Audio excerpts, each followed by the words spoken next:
Alrighty. We are back. Give me 1 sec here to figure out where it died.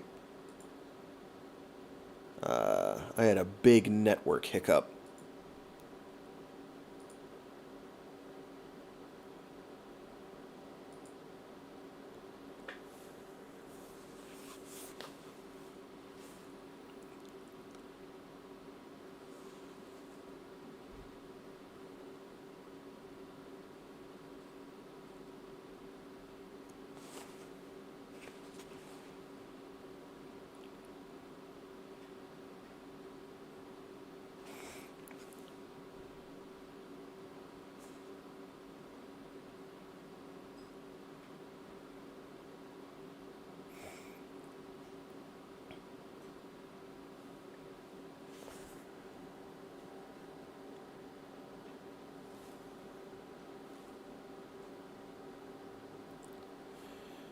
Okay, so it was only about a page before I noticed that it was broken. My apologies. Let's try that again.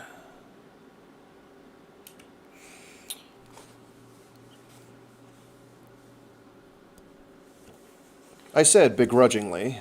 Yeah, okay, it's picking me up.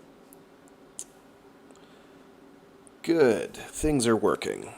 All over again, the things they work.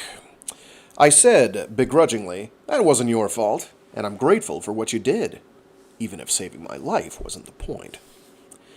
Kuwale looked distinctly uncomfortable, as if I'd just showered her with undeserved praise. I hesitated. It wasn't your fault, was it? Not directly. What's that supposed to mean? The weapon was yours? No. V looked away and said bitterly, but I still have to take some responsibility for everything they do. Why? Because they're not working for the biotech companies? Because they're techno-liberateurs like you? V wouldn't meet my eyes. I felt a small surge of triumph. I'd finally got something right. Kuwale replied impatiently, Of course they're techno-liberateurs. As if to say, isn't everyone? But that's not why they're trying to kill Mosala. A man was walking toward us with a crate on his shoulder. As I glanced in his direction, red lines flashed up across my vision. He kept his face half turned away from us, and a wide-brimmed hat concealed half of the rest. But witness, reconstructing the hidden parts by symmetry and anatomical extrapolation rules, saw enough to be convinced. I fell silent. Kuwale waited until the man was out of earshot, and then said urgently, Who was it? Don't ask me. You wouldn't give me any names to go with the faces, remember? But I relented and checked with the software. Number 7 in your list, if that means anything to you. What kind of swimmer are you? Very mediocre. Why? Kuwale turned and dived into the harbor. I crouched by the edge of the water and waited for her to surface. I called out, What are you doing, you lunatic? He's gone! Don't follow me in yet. Don't follow me in yet. I have no intention. Kuwale swam toward me. Wow, I'm stumbling. Kuwale swam toward me. Wait until it's clear which one of us is doing better. V held up V's right hand. I reached down and took it and began to haul her up. V shook V's head impatiently. Leave me in unless I start to falter. V trod water. Immediate irrigation is the best way to remove some transdermal toxins, but for others, it's the worst thing you can do. It can drive the hydrophobic spearheads into the skin much faster. V submerged completely, dragging me in up to the elbow, almost dislocating my shoulder.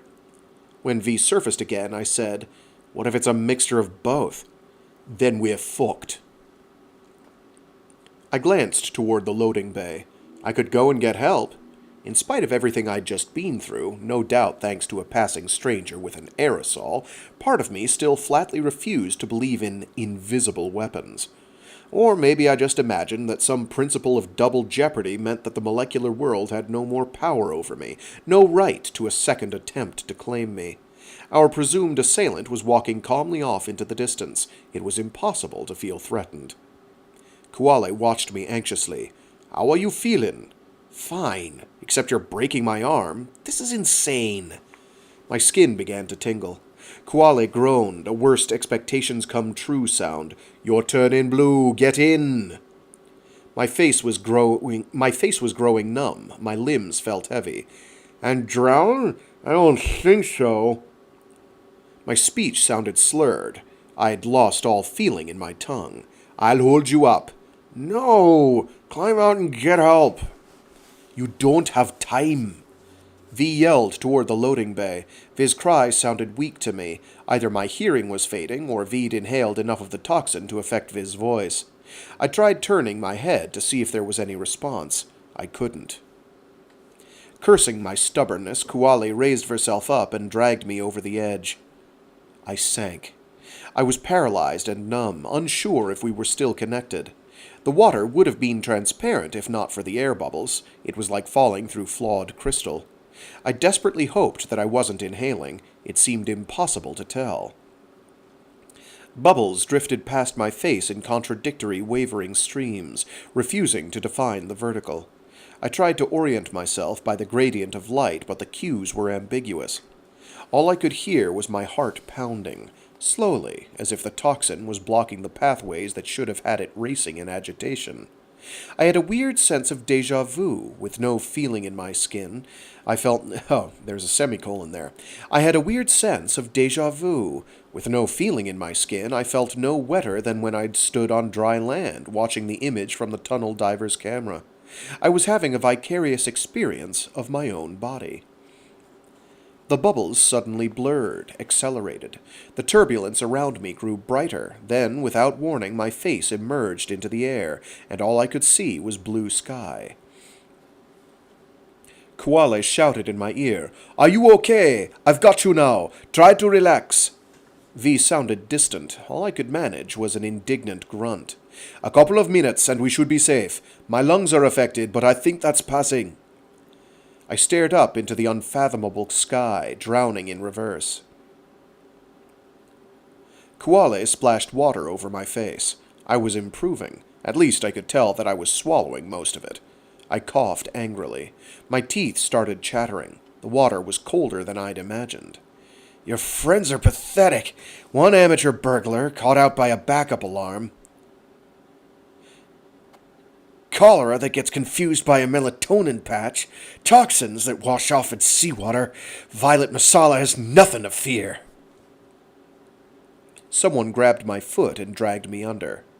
I counted 5 figures in wetsuits and scuba gear. They were all clad in polymer from ankles to wrists, and all wore gloves and hoods as well. No skin exposed. Why? I struggled weakly, but 2 divers held me tight, trying to thrust some kind of metal device into my face. I pushed it away. The harvester emerged from the translucent distance, barely visible against the sunlit water, and I felt my first real shock of visceral fear. If they'd poisoned the tentacles, restored the natural gene to the engineered species, we were dead. I broke free long enough to turn and see the other 3 divers thrashing around Kuwale, trying to hold her still. One of my captors waved the device in front of me again. It was a regulator attached to an air hose. I turned to stare at her. I could barely make out her expression through the faceplate, though Witness instantly recognized another target. The air hose led to a second tank on her back. I had no way of knowing what the tank contained, but if it was harmful, I was only minutes away from drowning anyway. The diver's eyes seemed to say, "It's your decision. Take it or leave it." I looked around again. Kuwale's arms were tied behind V's back, and V'd given in and accepted the unknown gas. I was still weak from the toxin and short of breath. I had no chance of escaping. I let them bind my hands together. Then I opened my mouth and bit hard on the regulator tube. I sucked in air gratefully, reeling between panic and relief. If they'd wanted us dead, they would have run a fishing knife through our ribs by now, but I still wasn't ready for the alternative. The harvester approached, and the divers swam forward to meet it, dragging us along. I wanted to shield my face with my hands, but I couldn't. The Medusa's knot of transparent tentacles opened up around us, writhing like the pathological topologies of pre-space, like the vacuum come to life. Then the net closed tight.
Chapter 21. The harvester's toxins were enervating, but not painful. If anything, they made the ride more bearable, relaxing muscles tensed in revulsion and claustrophobia, dulling the sense of being eaten alive. The creature was probably just a commercial species, not the privately engineered weapon I'd imagined. Belatedly, I started recording. My eyes stung from the salt, but closing them gave me vertigo. I could see Kuwale and the divers guarding Ver, blurred as if through frosted glass. Pacified by the toxins, cocooned in translucent jelly, we moved through the bright water. I pictured us being winched into the air and dropped unceremoniously onto the deck, like the catch I'd seen disgorged earlier. Instead, someone relaxed the harvester with a hormonal wand while we were still in the water, and the divers hauled us up over the side, climbing rope ladders. On deck, witness matched 3 more faces. No one spoke to us, and I was still too spaced out to compose an intelligent question. The woman who'd offered me the regulator bound my feet together, then tied my hands, already joined, to Kuwale's, linking us back to back. Another of the divers took away our notepads, wrapped a length of non-living fishing net around us, threading it under our arms, then hooked it to the winch and lowered us into an empty hold. When they closed the hatch, we were in total darkness. I felt my biochemical stupor lifting. The odor of decaying seaweed seemed to help. I waited for Kuwale to volunteer an assessment of our situation. After several minutes of silence, I said, "You know all their faces. They know all your communications codes. Now tell me which is winning the intelligence war. No, now tell me who's winning the intelligence war." I'm going to try that sentence again. Heck with it. It was a page flip. After several minutes of silence, I said, "You know all their faces. They know all your communications codes. Now, tell me who's winning the intelligence war." V shifted irritably. "I'll tell you this much. I don't think they'll harm us. They're moderates. They just want us out of the way." "While they do what?" "Kill Mosala." My head swam from the stench. The smelling salt's effect had outlived its usefulness and gone into reverse. If moderates want to kill Mosala, what do the extremists have in mind? Kuwale didn't answer. I stared out into the blackness. Back on the docks, Veed insisted that the threat to Mosala had nothing to do with technoliberation. I said, "Do you want to clear up one small point of anthrocosmological doctrine for me?" "No." If Mosala dies before becoming the keystone, nothing happens, nothing changes. Right? Someone else will take her place, eventually, or we wouldn't even be here to talk about it. No reply. Yet you still feel responsible for keeping her safe? Why? I cursed myself silently. The answer had been staring me in the face ever since I'd spoken to Amanda Conroy. These people are not the political enemies of someone who just happens to be a potential keystone, are they? They're a walking affront to every mainstream anthrocosmologist, because they've stolen your ideas and pushed them to their logical conclusion. They're AC, just like you, except that they've decided they don't want Violet Mosala as creator of the universe. Kuwale responded venomously. It's no logical conclusion. Trying to choose the keystone is insanity. The universe exists because the keystone is given. Would you try to change the Big Bang? No, but this act of creation still hasn't happened, has it? That makes no difference. Time is a part of what is created. The universe exists now because the keystone will create it. I persisted. But there's still room left to change things, isn't there? No one knows yet exactly which TOE is true. Kuwale shifted again. I could feel Viz's body grow rigid with anger. That's the wrong way to look at it. The keystone is given. The TOE is fixed. I said, don't waste your breath defending the mainstream to me. I think you're all equally brain dead. I'm just trying to come to grips with the more dangerous version. Don't you think I have a right to know what we're up against? I could hear Ver breathing slowly, trying to calm herself. Then V explained, reluctantly, they believe that the identity of the keystone is determined, preordained, along with everything else in history, including the killing of any rivals. But determinism doesn't take away the illusion of power. Have you ever known an Islamic fatalist to be passive? It's not as if the hand of God is going to reach out of the sky and make sure that they spare the keystone, or some improbable conspiracy of fate will frustrate them, if they go after the wrong physicist. There's no need for supernatural intervention when the whole universe and everyone in it is just a conspiracy to explain the keystone's existence. Whoever they murder, for whatever reason, they can't get it wrong. So, if they kill all the rivals of the theorist with the TOE they favor, then that TOE must be the one that brings the universe into being. And whether they've really chosen anything or not, the result is the same. The TOE they want and the TOE they get end up being identical. It hit me belatedly. And they're in Kyoto, too? You think they got to Nishide? That's why he's sick? And they got to Sarah before she could expose them? Most likely. Have you told the Kyoto police? Do you have people there?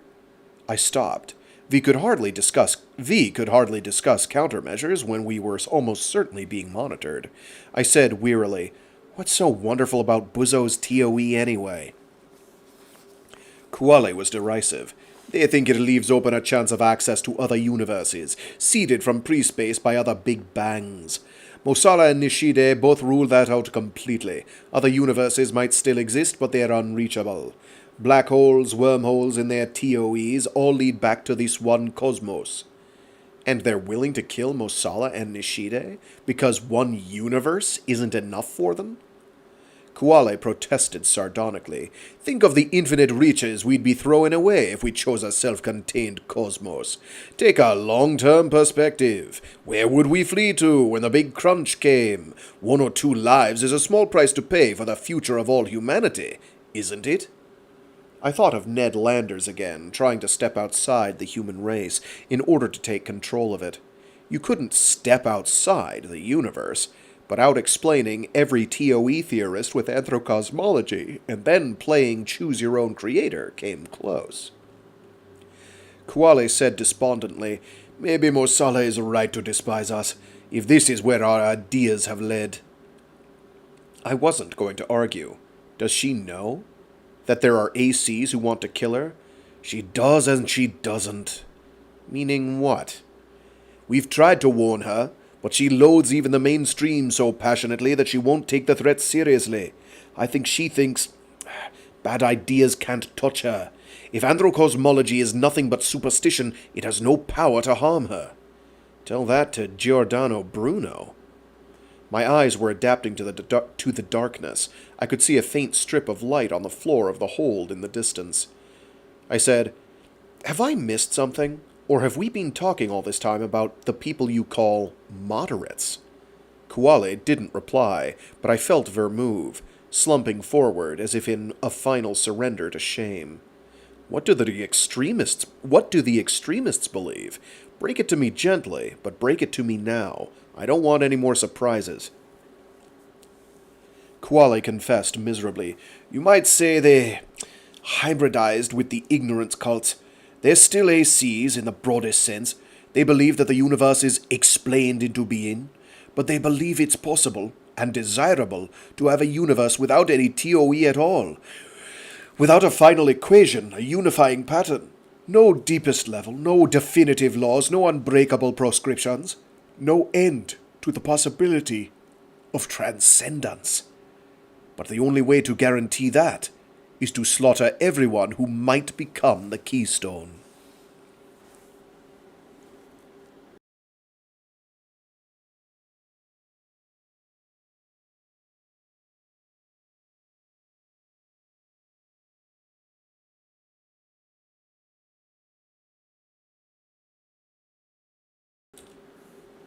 My clothes seemed to reach an equilibrium with the hole's moist air at the most uncomfortable level of dampness possible. I needed to urinate, but held off for the sake of dignity, hoping that I'd be able to judge correctly when the problem became life-threatening. I thought of the astronomer Tycho Brahe, who'd died after rupturing his bladder during a banquet because he was too embarrassed to ask to be excused. The strip of light on the floor didn't move, but it grew slowly brighter, and then dim again as the hours wore on. The sounds reaching the hold meant little to me, random creaking and clanking, muffled voices and footsteps. There were distant hums and throbbing noises, some constant, some intermittent. No doubt the most casual boating enthusiast could have discerned the signature of an MHD engine, propelling a jet of seawater backward with superconducting magnets. But I couldn't have picked the difference between I couldn't have picked the difference between maximum thrust and a crew member taking a shower. I said, "How does anyone ever become an anthrocosmologist when no one knows you exist?" Kuwale didn't answer. I nudged Ver with my shoulder. "I'm awake." V sounded more dispirited than I was. "Then talk to me. I'm going out of my mind. How do you find new members?" "There are net discussion groups dealing with related ideas, fringe cosmology, information metaphysics. We take part, without revealing too much, but we approach people individually if they seem sympathetic and trustworthy. Someone, somewhere, reinvents anthrocosmology 2 or 3 times a year. We don't try to persuade anyone that it's true, but if they reach the same conclusions for themselves, we let them know that there are others." "And the non-mainstream do the same? Pluck people off the nets?" "No, they're all defectors. They all used to be with the rest of us." "Ah." No wonder the mainstream felt such strong obligation to protect Mosala. Mainstream anthrocosmologists had literally recruited her would-be murderers. Kuwale said quietly, "It's sad. Some of them really do see themselves as the ultimate techno-liberators, taking science into their own hands, refusing to be steamrollered by someone else's theory, refusing to have no say in the matter." "Yeah, very democratic. Have they ever thought of holding an election for the Keystone instead of killing off all the rival candidates to their own pretender? And give up all that power themselves? I don't think so. Muteba Kazadi had a democratic version of anthrocosmology, which didn't involve murdering anyone. No one could understand it, though, and I don't think he ever got the mathematics to work." I laughed, astonished. "Muteba Kazadi was AC?" "Of course. I don't think Violet Mosala knows that. I don't think Violet Mosala knows anything she doesn't want to. Hey, show some respect for your deity." The boat lurched slightly. "Are we moving, or did we just stop?" Kuwale shrugged. Adaptive ballast smoothed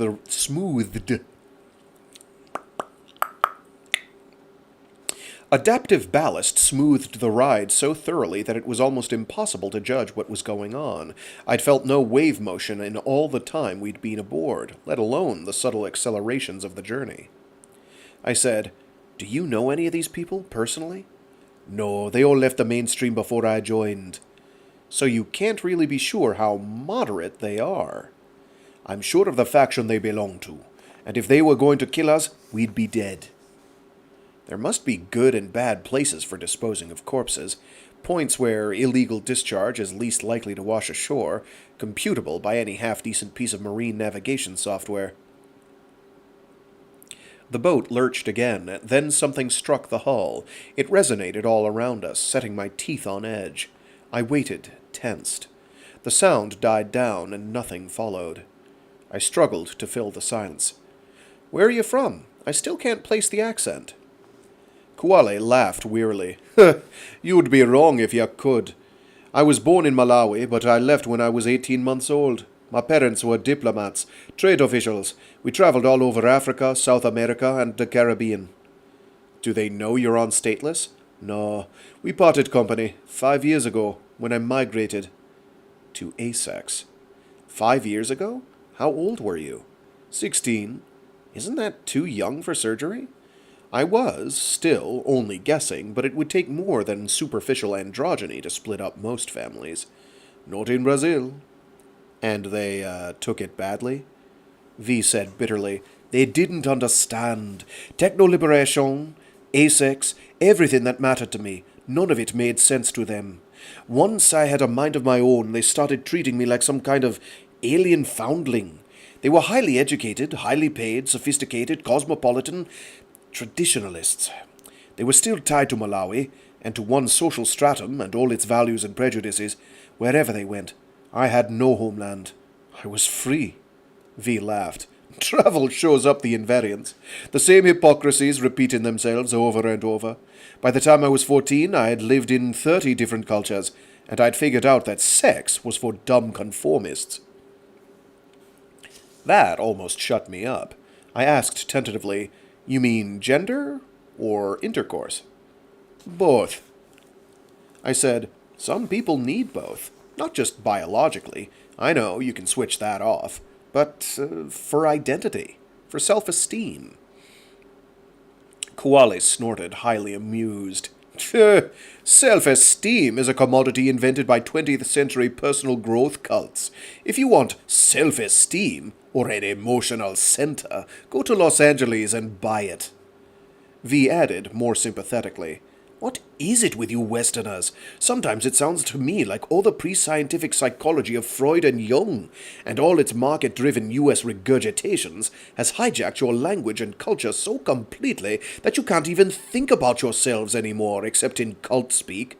And it's so ingrained now, you don't even know you're doing it." Maybe you're right.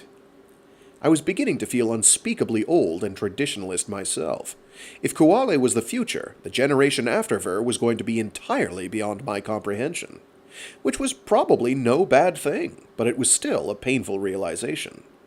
But what do you put in place of Western psychobabble? Asex and techno-liberation I can almost understand, but what's the great attraction of anthrocosmology? If you want a dose of cosmic reassurance, why not at least choose a religion with an afterlife? "You should join the murderers up on deck if you think you can choose what's true and what isn't." I stared out across the dark hold. The faint strip of light was fading rapidly. It looked like we were going to spend a freezing night here. My bladder felt close to bursting. But I was having trouble forcing myself to let go. Every time I thought I'd finally accepted my body and all it could do to me, the underworld tugged the leash again. I accepted nothing. I'd had one brief glimpse beneath the surface, and now I wanted to bury everything I'd learned, to carry on as if nothing had changed. I said, "The truth is whatever you can get away with." "No, that's journalism. The truth is whatever you can't escape."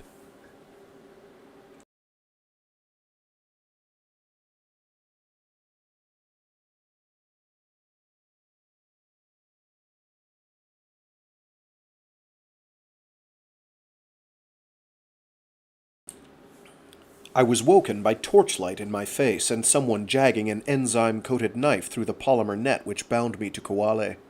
It was so cold it had to be early morning. I blinked and shivered, blinded by the glare.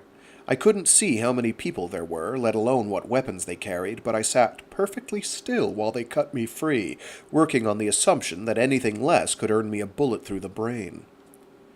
I was winched up in a crude sling, then left suspended in midair while 3 people clambered out of the hold on a rope ladder, leaving Kuwale behind. I looked around at the moonlit deck and, so far as I could see, open ocean. The thought of leaving stateless behind chilled my blood. If there was any chance of help, it was surely back on the island. They slammed the hatch closed, lowered me, and untied my feet, then started hustling me toward a cabin at the far end of the boat. After some pleading, I was allowed to stop and piss over the side. For several seconds afterward, I was so overcome with gratitude that I would have been willing to dispatch Violet Mosala personally with my bare hands, if anyone had asked. The cabin was packed with display screens and electronic equipment. I'd never been on a fishing boat before in my life, but this looked distinctly like overkill, when the average fleet could probably be run by a single microchip. I was tied to a chair in the middle of the cabin. There were 4 people present. Witness had already matched 2 of them, numbered 3 and 5 in Kuwale's gallery, but it came up blank on the others, 2 women about my age. I captured and filed their faces, 19 and 20. I said, to no one in particular, "What was all the noise before? I thought we'd run aground." 3 said, "We were rammed. You missed all the excitement." He was a Caucasian male. A Caucasian U-male, heavily muscled, with Chinese characters tattooed on both forearms. Rammed by who? He ignored the question, a little too coolly. He'd already said too much. 20 had waited in the cabin while the others fetched me. Now she took charge. "I don't know what fantasies Kuwale's been feeding you, portraying us as rabid fanatics, no doubt." She was a tall, slender black woman with a francophone accent. Okay, we'll change that. "No, V told me you were moderates. Weren't you listening?"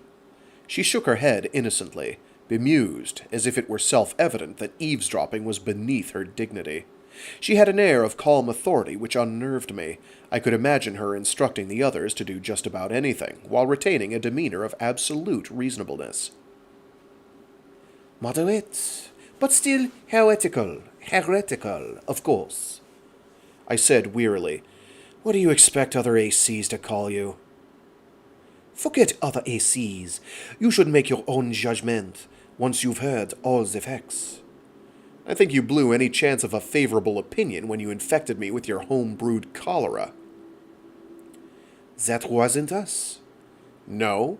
Who was it, then?" "The same people who infected Yasuko Nishide with a virulent natural strain of pneumococcus." A chill ran through me. I didn't know if I believed her, but it fit with Kuwale's description of the... Why am I struggling with that? A chill ran through me. I didn't know if I believed her, but it fit with Kuwale's description of the extremists. 19 said, "Are you recording now?" No, it was the truth. Although I'd captured their faces, I'd stopped continuous filming hours before back in the hold. "Then start. Please." 19 looked and sounded Scandinavian. It seemed every faction of AC was relentlessly internationalist. Those cynics who claimed that people who forged trans-global friendships on the nets never came together in the flesh were wrong, of course. All it required was a good enough reason. "Why?" "You're here to make a documentary about Violet Mosala, aren't you? Don't you want to tell the whole story, right to the end?" 20 explained. "When Mosala's dead, there'll be an uproar, naturally, and we'll have to go into hiding. And we're not interested in martyrdom, but we're not afraid of being identified once the mission's over. We're not ashamed of what we're doing here. We have no reason to be.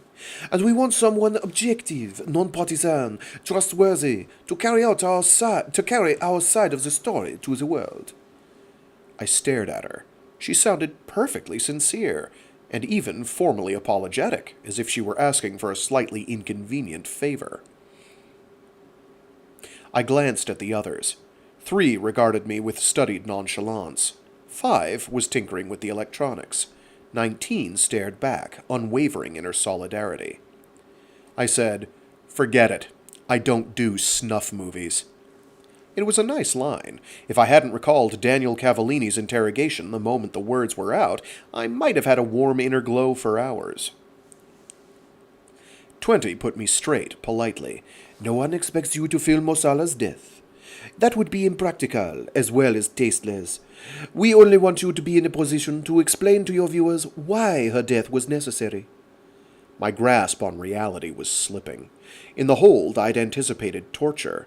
I'd imagined, in detail, the process of being made to look like a plausible victim of shark attack. But not this.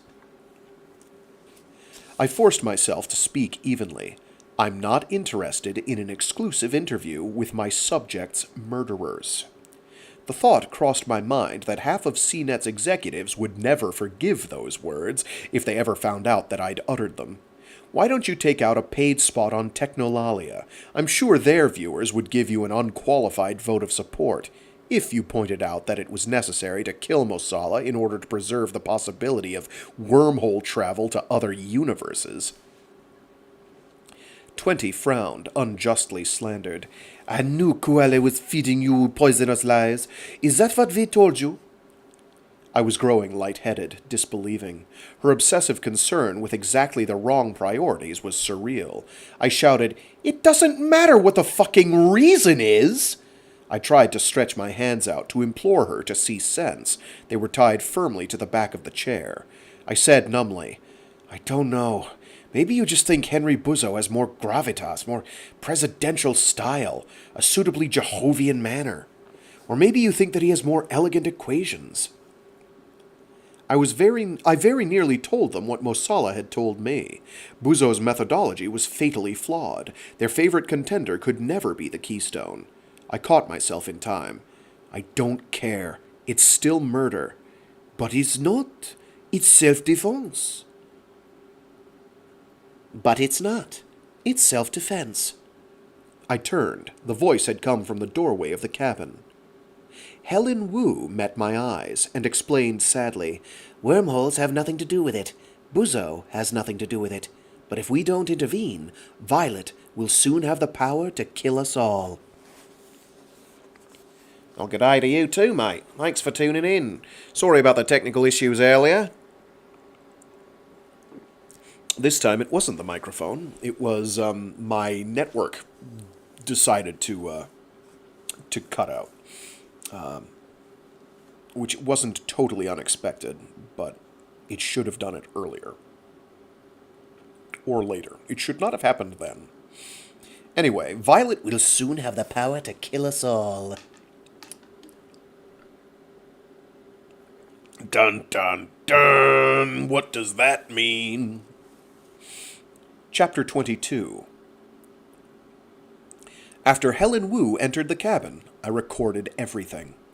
Not for CNET, for Interpol. "I've done all I can to try to steer her onto safer ground," she insisted solemnly.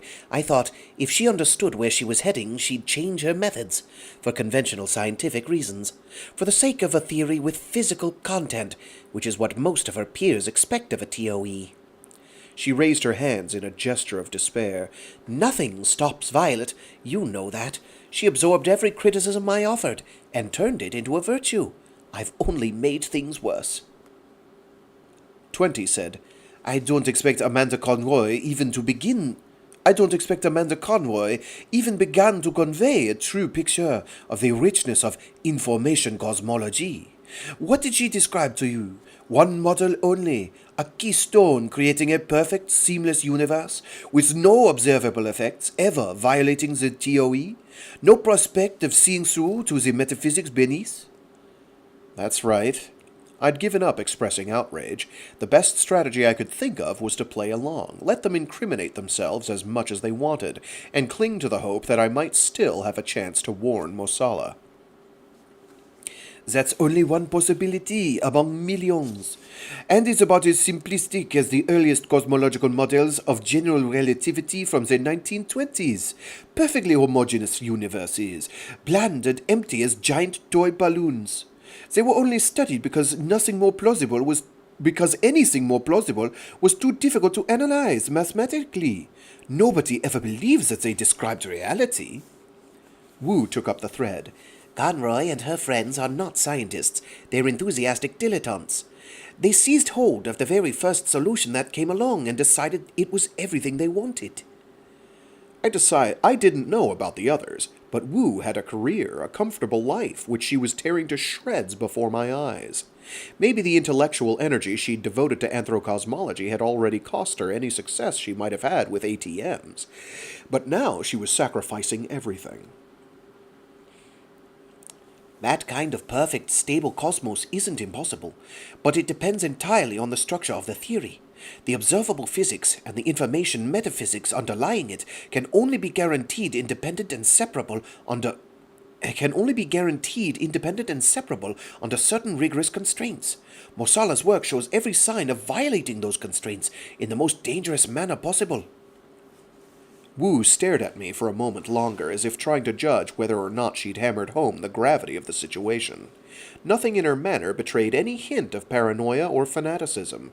However mistaken she was, she seemed as sober to me as a Manhattan Project scientist, terrified that the first A-bomb test might set off an atmospheric chain reaction which would engulf the world. I must have looked suitably dismayed. She turned to Five and said, "Show him." Then she left the room. My heart sank. I said, "Where's she going?" "Back to Stateless, in another boat?" No one here had a better chance of getting close to Mosala than Wu. I remembered the two of them walking through the hotel lobby, laughing, almost arm in arm. Helen already knows too much about Mosala's TOE, and too much information cosmology, 19 explained. Pushing that any further could make a dangerous combination, so she no longer attends sessions where we discuss new results. There's no point taking risks. I absorbed that in silence. The AC's obsessive secrecy went far beyond Conroy's fear of media ridicule or the need to plot assassinations unobserved. They really did believe that their ideas alone were as perilous as any physical weapon. I could hear the ocean moving gently around us, but the windows only mirrored the scene within. My reflection looked like someone else, hair sticking out oddly, eyes sunken, context all wrong. I pictured the boat perfectly becalmed, the cabin a tiny island of light fixed in the darkness. I forced my wrists apart experimentally, gauging the strength of the polymer, the topology of the knot. There was no give, no slippage. Since I'd been woken and hauled above the deck, I'd been sick with dread, wired and ragged. But for a moment I felt something like the clarity of the hospital ward returning. The world lost all pretense of meaning, no comfort, no mystery, no threat. Five, a middle-aged Italian man, finished tinkering with the electronics. He addressed me as self-consciously as if I was pointing a 1,000-watt floodlight and a 1950s movie camera in his face. This is our latest supercomputer run, based on everything Mosala has published so far.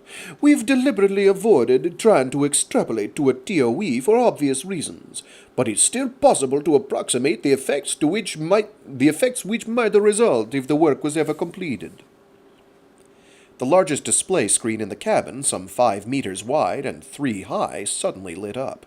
The image it showed resembled an elaborately interwoven mass of fine, multicolored thread. I'd seen nothing like it at the conference. This wasn't the writhing, anarchic foam of the quantum vacuum. It looked more like a compact ball of neon-luminous twine, which had been wound by Escher and Mandelbrot in turns. Mandelbrot? I'm not actually sure how that's pronounced. With exquisite care over several centuries. There were symmetries within symmetries, knots within knots, details and patterns which seized the eye but were too intricate and convoluted to follow any kind of closure. I said, "That's not pre-space, is it?" Hardly. Five regarded me dubiously as if he suspected that my ignorance would prove insurmountable. It's a very crude map of information space at the instant the keystone becomes the keystone. We call this initial configuration Aleph for short. Wow, really? Aleph? It's a biblical reference. I didn't respond, so he added with distaste, as if forced to resort to baby talk, Think of it as a snapshot of the explanatory Big Bang. This is the starting point of everything? The premise for an entire universe? Yes. Why are you surprised? The physical primordial Big Bang is orders of magnitude simpler. It can be characterized by just 10 numbers.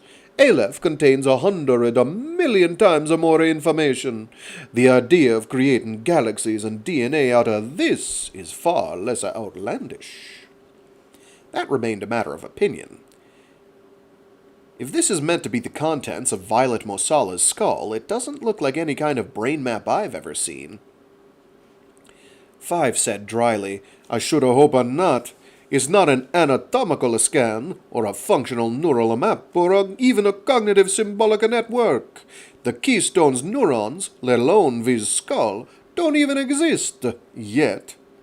This is the pure information which illogically precedes the existence of all physical objects.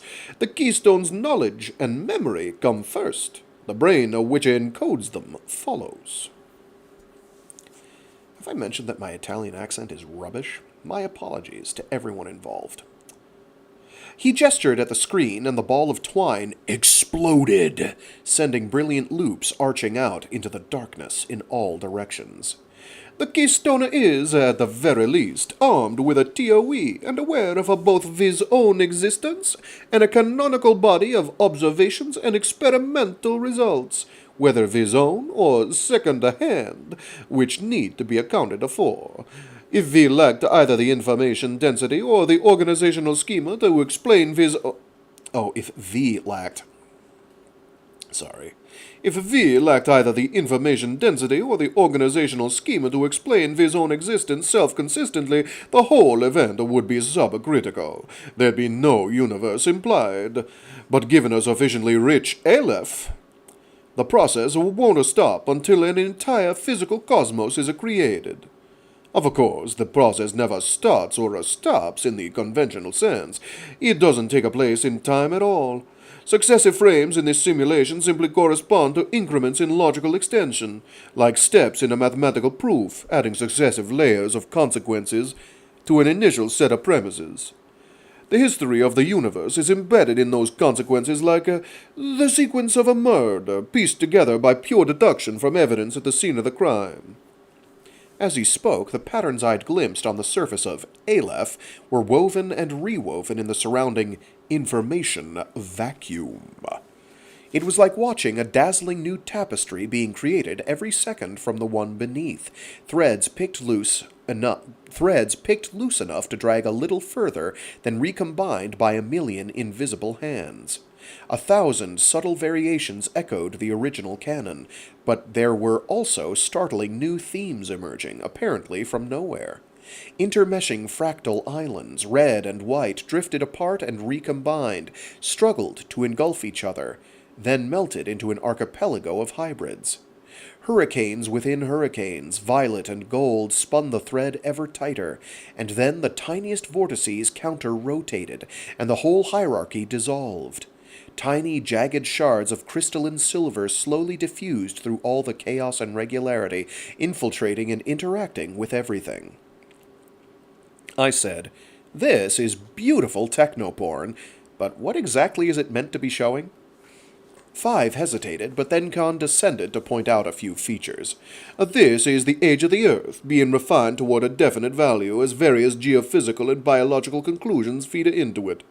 This is the commonality of the genetic code, on the way toward giving rise to a sharp set of possibilities for the origins of life. Here, the underlying regularity in the chemistry of the elements. And you expect Violet Mosala to fall into some kind of trance and think all these things through right after her moment of apotheosis? He scowled. No! All of this follows logically from the Keystone's information content at the Aleph moment. It's not a prediction of the Keystone's thought processes. Do you imagine that the Keystone has to count from 1 to 1,000,000,000,000 out aloud to create all of the numbers in between before arithmetic can make a use of them? No. 0, a 1, and addition are enough to imply all of them, and more. The universe is no different. It just grows out of a different seed. I glanced at the others. They were watching the screen with uneasy fascination, but no sign of anything remotely like religious terror. They might have been observing a runaway greenhouse climate model or a simulation of a meteor strike. Secrecy had insulated these people from any serious challenges to their ideas, but they still clung to some semblance of rationality. They hadn't plucked the supposed need to kill Mosala out of thin air, and then invented anthrocosmology after the fact to justify it. They really did believe that they'd been forced to this unpalatable conclusion by reason alone. And maybe the same relentless logic could still be used to change their minds. I was an ignorant outsider, but they'd invited my scrutiny for the sake of explaining their actions to the world.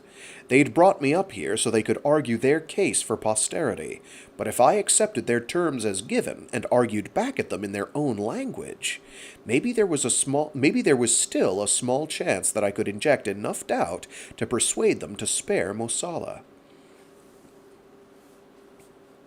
I said carefully, "All right.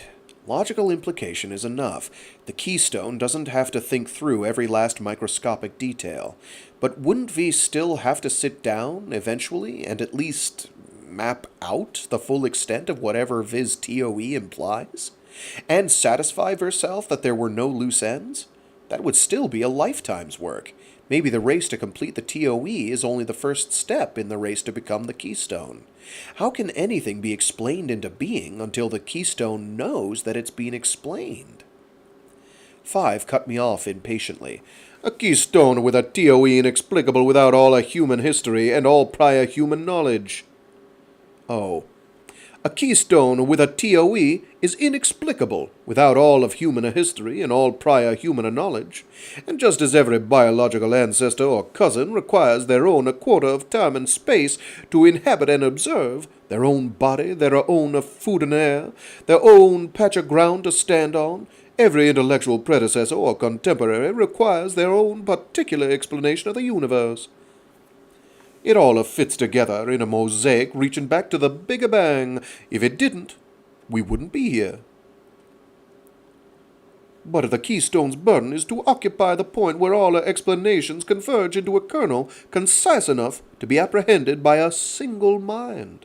Not to recapitulate all of science and history, merely to encode it. This was futile. I couldn't beat them at their own game. They'd had years in which to ponder all the obvious objections and convince themselves that they'd answered them. And if mainstream ACs, sharing almost the same mindset, hadn't been able to sway them, what hope did I have? I tried another angle. And you're happy to believe that you're nothing but a bit player in some jumped-up TOE theorist's dream, dragged into the plot to save her from having to invent a way for intelligence to evolve in a species with only one member? 5 regarded me with pity. And now you're talking with oxymorons. The universe is not a dream. The Keystone is not the avatar of some slumbering god computer in a higher reality threatening to wake and forget us. The Keystone anchors the universe from within. There's nowhere else to do it. A cosmos can have no more solid foundation than a single observer's coherent explanation. What would you consider less ethereal than that? A TOE which is simply true, for no reason? And what would we be, then? A dream of inanimate pre-space? Figments of the vacuum's imagination? Nah, because everything is exactly what it seems to be, whatever underlies it. And whoever the Keystone is, I'm still alive, I'm still conscious. He kicked the leg of my chair. The world I inhabit is solid. The only thing that matters to me is keeping it that way. Sorry, we had to change. It was not working for me. I was losing it. I turned to the others. 3 was gazing at the floor. He seemed embarrassed by the whole unnecessary business of trying to justify anything to an ungrateful world. 19 and 20 regarded me hopefully, as if expecting me to abandon my stubbornness at any moment and finally embrace their ideas. How could I argue with these people? I no longer knew what was reasonable. It was 3 in the morning. I was damp, freezing cold, captive, isolated, and outnumbered. They had all the insider jargon, all the computing power, all the slick graphics, all the condescending rhetoric. Anthrocosmology possessed all the intimidating weapons it could possibly need, according to Culture First, to be a science, as good or bad as any other. I said, name one single experiment you can do to distinguish all this information cosmology from a TOE which is true for no reason. 20 said quietly, Here's an experiment for you. Here's an empirical test. We can leave Violet Mosala to finish her work unmolested. And if you're right, nothing will happen. 10 billion people will live through the 18th of April. Most of them not Avril. I'll even call it Avril. It says April. But it's Avril. Most of them not even knowing that a theory of everything has been completed and proclaimed to the world. I said, if you're wrong, though... He gestured at the screen. If you're wrong, though... He gestured at the screen, and the animation accelerated. Logically, the process has to reach right back to the physical Big Bang, to set the 10 parameters of the standard unified field theory, to explain the entire history of the keystone. That's why it takes so long to compute the simulation. In real time, though, the observable consequences will begin within seconds of the Aleph moment. Or Aleph, I'm not actually sure how that's pronounced. And locally, at least, they should only last a matter of minutes. Locally? You mean on stateless? I mean the solar system, which itself should only last a matter of minutes. As he spoke, a small dark patch on the outermost layer of the information tapestry began to grow. Around it, the thread of explanation was unwinding. Knots which weren't really knots were unraveling. I had a sickening, giddy sense of déjà vu. My fanciful metaphor for Wu's complaints about Mosala's circular logic was being paraded in front of me as supporting evidence for a death sentence. 5 said, Conroy and the mainstream take it for granted that every information cosmology must be time-symmetric, with the same physics holding true after the Aleph moment as before. But they're wrong. After Aleph, Mosala's TOE would begin to undermine all of the physics it first implied. It goes through all the labor of creating a past, only to reach the conclusion that it has no future. The darkness on the screen spread faster, as if on cue. I said, This isn't proof of anything. Nothing behind this so-called simulation has ever been tested, has it? You're just grinding away at a set of equations from information theory, with no way of knowing whether or not they describe the truth. 5 agreed. There is no way of knowing, but suppose it happens, unproven. I pleaded, Why should it? If Mosala is the keystone, she doesn't need this. I tugged at my hands, wishing I could point at the travesty, to explain her own existence. Her toe doesn't predict it, doesn't allow it. No, it doesn't. But her toe can't survive its own expression. It can make her the keystone. It can grant her a seamless past. It can manufacture 20 billion years of cosmology. But once it's been stated explicitly, it will resolve itself into pure mathematics, pure logic. He joined his hands together, fingers interlocked, and then dragged them slowly apart. You can't hold a universe together with a system which spells out its own lack of physical content. There's no friction anymore. No fire in the equations. Behind him, the tapestry was coming apart. All the ornate, dazzling patterns of knowledge were disintegrating. Not devoured by entropy or halted and reversed like the galaxy's flight. The process was simply pushing on relentlessly toward a conclusion which had been implicit from the start. Every possible rearrangement of meaning had been extracted from the Aleph knot, except the very last. It wasn't a knot at all. It was a simple loop leading nowhere. The colors of 1,000 different explanatory threads had encoded only the lack of awareness of their hidden connections. And the universe, which had bootstrapped itself into existence by spinning those explanations into a billion tangled hierarchies of ever-increasing complexity, was finally unwinding into a naked statement of its own tautology. A plain white circle spun in the darkness for a second, and then the screen switched off. The demonstration was over. 3 began to untie me from the chair. I said, "There's something I have to tell you. I've kept it from everyone. CNET, Conroy, Kuwale. Sarah Knight never found out. No one else knows except me and Mosala. But you really need to hear it." 20 said, "We are listening." She stood by the blank display screen, watching me patiently, the model of polite interest. This was the last chance I had to change their minds. I struggled to concentrate, to put myself in their place. Would it make any difference to their plans if they knew that Buzo was wrong? Probably not.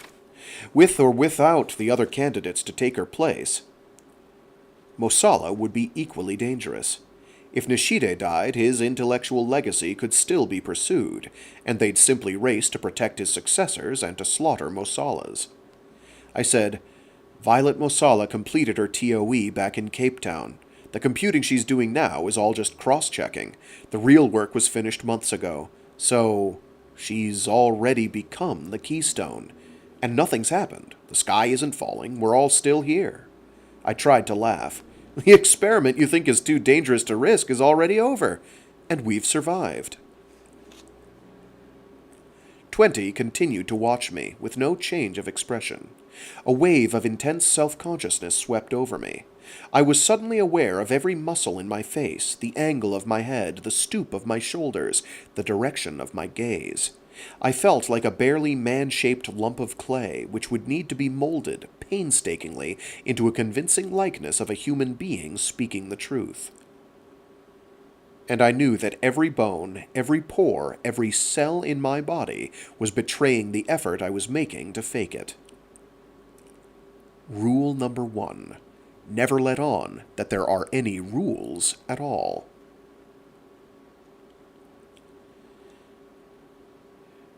20 nodded at 3, and he untied me from the chair. I was taken back to the hold, lowered in with the winch, and bound to Kuwale again. As the others began to climb out on the rope ladder, 3 hesitated. He crouched down beside me and whispered, like a good friend offering painful but essential advice, "I don't blame you for trying, man, but hasn't anyone ever told you that you're the worst liar in the world?"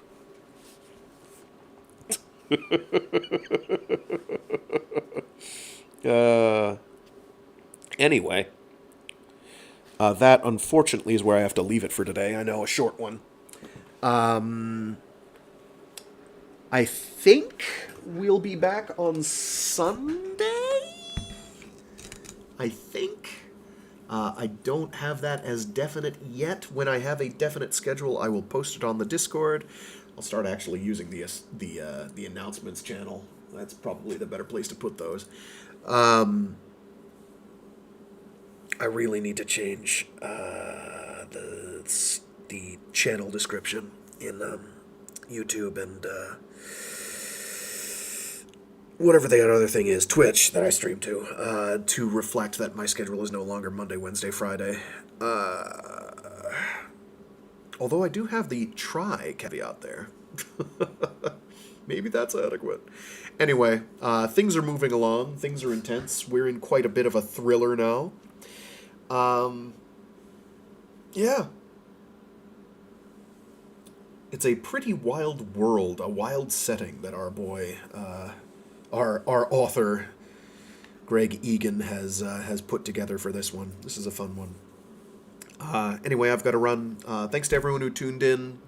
My apologies for the technical issues earlier. Yup. Stay safe, stay sane, be decent.